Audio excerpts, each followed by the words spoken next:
नमस्कार शेतकरी मित्रांनो, काल 26 जानेवारी रोजी लाल किल्ल्यावरून आपल्या देशाचे पंतप्रधान माननीय नरेंद्र मोदी साहेब यांनी कर्जमाफी योजना व PM किसान योजना या संदर्भामध्ये मोठी अशी घोषणा केली व त्या संदर्भात शेतकऱ्यांना असे मोठं पाठबळ दिलं का, त्या संदर्भामध्ये संपूर्ण कोणतं वक्तव्य केलं का, नागरिकाला कोणतं संबोधित केलं त्याच्याबद्दल सविस्तर आपण स्पष्टीकरण घेणार आहोत।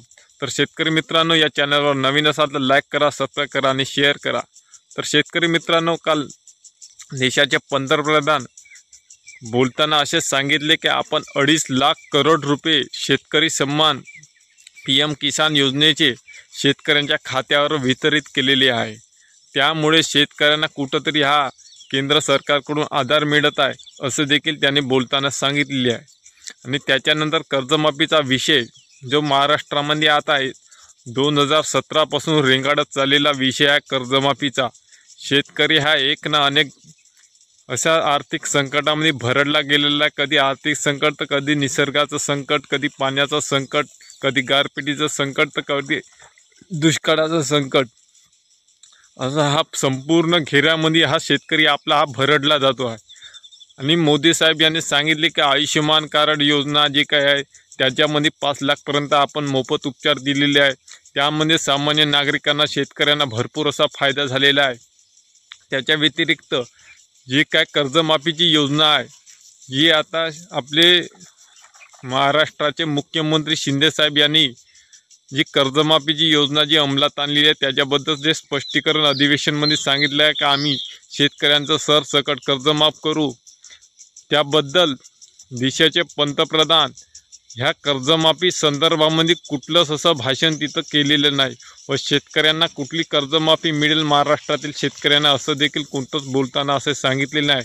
फक्त आपल्या योजनेचा फोपाट असा केलेला आहे का ही योजना आहे, ती योजना आहे, शेतकऱ्यांना आम्ही शेतकऱ्यांच्या सोबत आहोत, सामान्य माणसाच्या सोबत आहोत, पण शेतकऱ्याच्या मालाला इकडं भाव मिळत नाही त्याच्या संदर्भात बोलत नाही का। शेतकरी हा कुठेही आपला शेतमाल एक्सपोर्ट करू शकतो, कुठेही शेतमाल आपला विकू शकतो, या संदर्भामध्ये मोदी साहेब बोलत होते।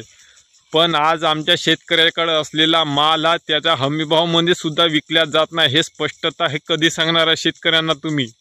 जोपर्यंत हे स्पष्टता तुम्ही शेतकऱ्यांना सांगणार नाही तोपर्यंत हे गाजर खालेलंच शेतकऱ्यांना गाजर दाखवतच आहे, शेतकऱ्याच्या डोळ्यावर पट्टी मारतच शेतकरी हा जगत आहे। तुम्ही भाषणामधून जेव्हा हा भावासंदर्भात बोला तेव्हाच कुठंतरी शेतकऱ्यांचं भलं होईल। शेतकरी माल विकायला तयार, पण शेतकऱ्याकडे भाव नाही। आज दूध उत्पादक शेतकरी दूधवाले रेट नाही म्हणून त्याच्यामुळे रडकंडीस येऊन आहे। शेतकऱ्याकडे शेतमाल अमाप आहे, पण शेतकऱ्याला शेतमाल विकायचा कुठं, न शेतकरी कुठं विक्रीसाठी नेणार आहे, न शेतकऱ्याच्या शेतमालाला भाव कधी मिळणार आहे, या संदर्भात तुम्ही कधी घोषणा कराल? ना मुख्यमंत्री करत ना पंतप्रधान करत। बाकीच्या घोषणाचा आम्हाला घोषणाचा पाऊस पाडून आम्हाला कोणता फायदा आहे? आम्हा शेतकऱ्यांना फायदा आहे तर तो कर्जमाफीचा, शेतकऱ्याच्या शेतमालाचा भावाला, या संदर्भामध्ये कुठलंही काल बोलताना वक्तव्य निघलं नाही। शेतकऱ्याच्या शेतमाला फक्त शेतकरी हा शेतमाल कुठेही विकू शकतो असं त्यांनी सांगितलं आहे। पण शेतकऱ्यांच्या शेतमालाला भाव कधी भेटन? सोयाबीनला 6,000 रुपये कधी भेटन? कापसाला 10,000 रुपये कधी भेटन? पूर्ण शेतमालाचे भाव हे जमिनीवर येऊन ठेपल्या। कांदा उत्पादक शेतकरी संकटात आहे, ऊस उत्पादक शेतकरी संकटात आहे, सोयाबीन उत्पादक शेतकरी संकटात आहे, कापूस उत्पादक शेतकरी संकटात आहे, तूर उत्पादक शेतकरी संकटात आहे, मूग उत्पादक शेतकरी संकटात आहे, गहू उत्पादक शेतकरी संकटात आहे, हरभरा उत्पादक शेतकरी संकटात आहे। असा एकूण संपूर्ण शेतकरी हा फक्त भावामुळे संकटात आहे। त्या संदर्भामध्ये तुम्ही घोषणा करा, लाल किल्ल्यावरून बोला, कुठून बोलायचं बोला, पण आमच्या पिकाला हमी भाव द्या, तेव्हाच आमचा शेतकरी हा सुदृढ होऊ, सबळ होईल, आर्थिकदृष्ट्या सबळ होईल। पण याबद्दल तुम्ही बोलायलाच तयार नाही, अशी अर्थव्यवस्था आहे तुमची। बाकीच्या गोष्टीवर फक्त योजनेवर बोलत आहे, मलमपट्टीचं काम तुम्ही करत आहे।